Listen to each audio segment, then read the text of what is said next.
Hoy hablaremos de un tema muy interesante que es el potencial de membrana.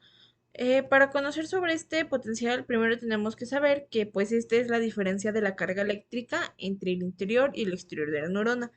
Esto se mide usando dos electrodos, donde uno de ellos, el que es el de referencia, se coloca en la solución extracelular de la neurona y el otro, que es el de grabación, se inserta en el cuerpo de la neurona. Pues estas tienen una diferencia de potencial de entre menos 30 a menos 90 milivolts. Y pues cuando existe una diferencia en la membrana celular se dice que se encuentra polarizada. Pero si en vez de la diferencia se encuentra pues que el potencial es más positivo que el potencial de reposo, se despolariza. Y si el potencial de membrana es más negativo, se hiperpolariza. Pues las neuronas principalmente son las que transportan información por medio de las señales eléctricas y las neuronas generan señales eléctricas mediante breves cambios que son controlados en la permeabilidad por iones específicos que son el sodio y el potasio. También esta permeabilidad pues se refiere a la capacidad que tiene una molécula para cruzar la membrana plasmática de una célula por difusión. Por ejemplo, si una molécula puede atravesar la membrana es permeable a esta molécula. Pero si una molécula no puede cruzar la membrana no es permeable, lo que quiere decir que es impermeable a esa molécula. Pues en todo caso tenemos aquí pues ya visualmente lo que es la neurona, donde en el axón se encuentra pues ese sistema, donde podemos ver lo que es el canal de escape de potasio, el canal de sodio dependiente del voltaje abierto, el canal de potasio dependiente de voltaje cerrado y la bomba de sodio-potasio. Toda esta es la membrana del axón, donde pues en la parte externa del axón se encuentran cargas negativas y en la parte interna del axón con cargas positivas. Pues el potencial de la membrana en reposo proviene o está determinado por la distribución desigual de los iones que se encuentran entre el interior y el exterior de la célula, como lo vimos anteriormente. Y esto por las diferencias en la permeabilidad de la membrana hacia los diferentes tipos de iones. Lo que se refiere que, pues, si, como lo mencionamos, pues aquí, si la molécula, pues, no puede cruzar la membrana, es impermeable, o sea, y ya genera una diferencia. En cambio, pues, si se puede atravesar, como lo muestra aquí, hace la diferencia de los tipos de iones, dependiendo, por la permeabilidad. Tipos de potencial de membrana. Bueno, en este rubro tenemos tres tipos de potencial de membrana, los cuales son el de equilibrio, el de acción y el de membrana en reposo. Iniciando con el potencial en equilibrio, bueno, aquí tenemos el potencial de equilibrio, que también es conocido como el potencial del Nernst, y este va a depender de dos fuerzas. La primera es la fuerza de difusión y la otra es la fuerza de, eléctrica. Y esto es para que lleguen a un equilibrio. Y este equilibrio se produce cuando la fuerza electroquímica que impulsa a la difusión de un ion a través de la membrana se iguala y se opone por completo a la fuerza electroquímica que lo retiene del otro lado.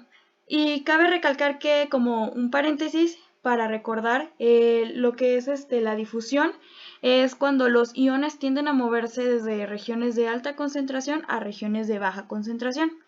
Y esto es lo que va a permitir que pues se muevan a través de la membrana y así se iguale la fuerza electroquímica que pues lo puede retener del otro lado. ¿Y cómo se va a calcular el potencial de equilibrio? Bueno, se va a calcular dependiendo de un ion específico, debe ser de uno solo, puede ser el sodio, puede ser el calcio o puede ser el cloro, dependiendo de cuál se deba calcular.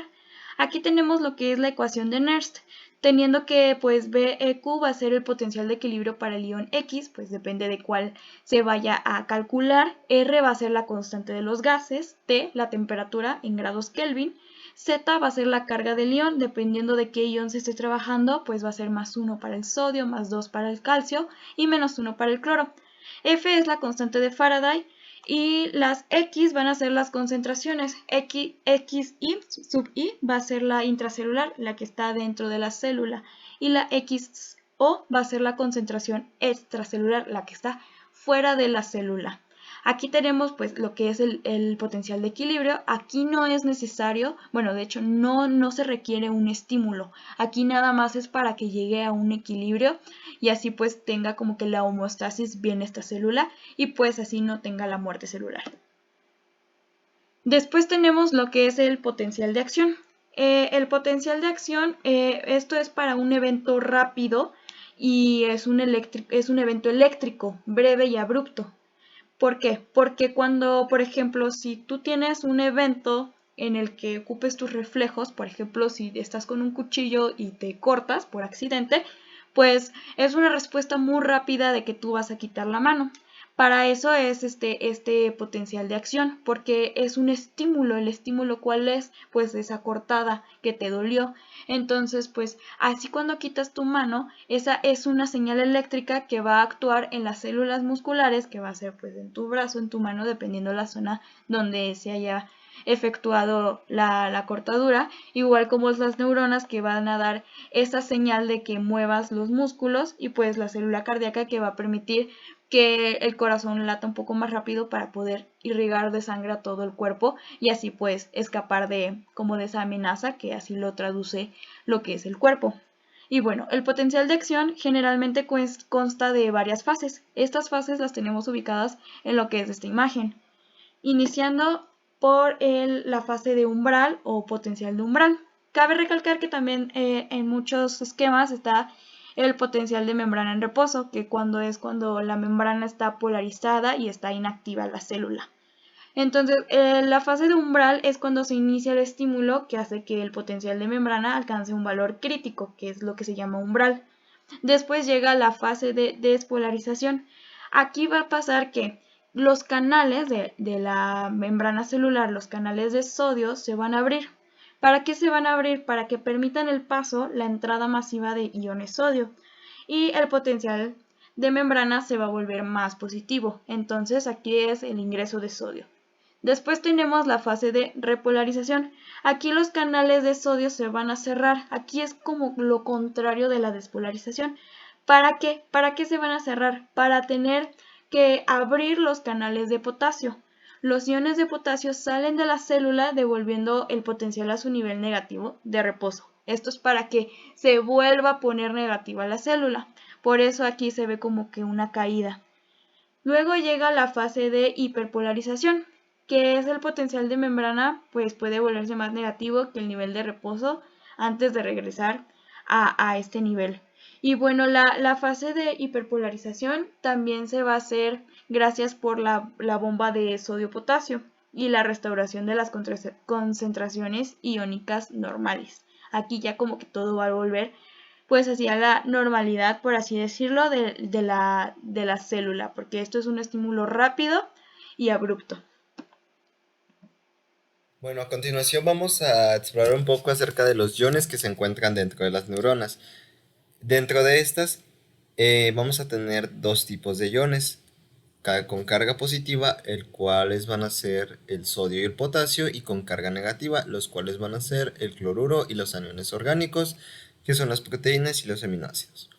Bueno, en la mayoría de las neuronas, siempre dentro de la célula vamos a tener una mayor concentración de potasio y de los aniones orgánicos, mientras que en el exterior vamos a tener una mayor concentración de sodio y de cloruro. Como podemos ver aquí en la imagen, dentro de la célula, las letras más grandes nos indican una concentración mucho mayor y las letras pequeñas una concentración menor.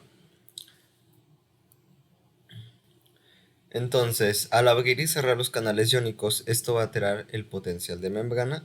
Sí.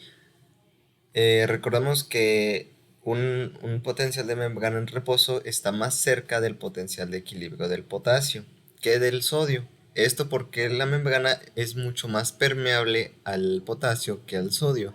Entonces, si los canales de potasio se abrieran, esto va a facilitar aún más la entrada del potasio dentro de la... Bueno, va a facilitar más el paso de la membrana celular del potasio, y esta se va a hiperpolarizar y esta se va a acercar más al potencial del equilibrio del potasio. Mientras que el sodio, si se abren más los canales y paso es mucho más fácil, entonces va a haber una despolarización hacia el potencial de equilibrio del sodio.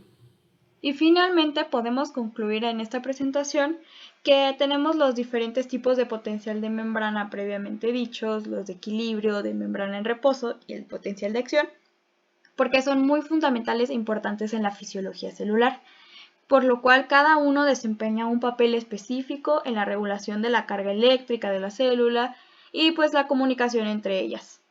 Y pues estas diferencias se deben a funciones únicas, puesto que algunas requieren un estímulo, otras no, y la regulación de canales iónicos y sus estados en la relación con la actividad celular. Y bueno, estos tipos de potencial de membrana, ¿para qué van a ser súper importantes? Para lo que es la homeostasis y las funciones biológicas en el organismo, para que así no se llegue a la muerte celular. Y pues esto se basa en principios de difusión iónica, las cargas eléctricas y su regulación adecuada que permite que a las células puedan responder a estímulos y llevar a cabo funciones específicas que el cuerpo requiere. Muchas gracias.